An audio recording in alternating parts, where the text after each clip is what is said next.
belum mati nih, cuma dijeratnya dari belakang, set gitu ya, dari samping, dibawa ke rumah sakit.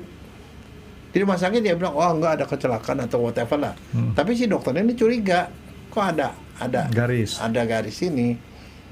Dia itu kan kondisi itu diituin sampai kemudian sembuh. Tapi ada satu yang menarik, mukanya itu biru, Frankie. Padahal dia nggak mati. Kalau orang mati lihat muka biru sih saya udah sering. Ini orang hidup mukanya biru, terus ada bintik-bintik itu, matanya juga pada bintik perdarahan.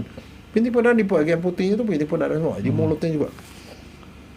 Ya kita tanya pelan-pelan. Tadi setelah dia sadar tanya pelan-pelan, dia ngomong. Yang terakhir kali yang dia ingat setelah dia lagi nyetir mobil. Terus tiba-tiba dia nggak bisa napas sih, bro. Dengan lihat ada bekas di sini, kita tahu kalau dia dijerat kan. Kita lapor begitu. Kelihatan baru ketahuan terjadi kejadian seperti itu. Saya diminta datang ke rumah sakit tuh untuk iniin dia, bikin visumnya dia. Kasus itu kan jadi kasus penganiayaan kan. Sebenarnya bukan penganiayaan. Kasusnya kalau secara hukum adalah percobaan pembunuhan. Percobaan pembunuhan itu kalau pembunuhan 15 tahun.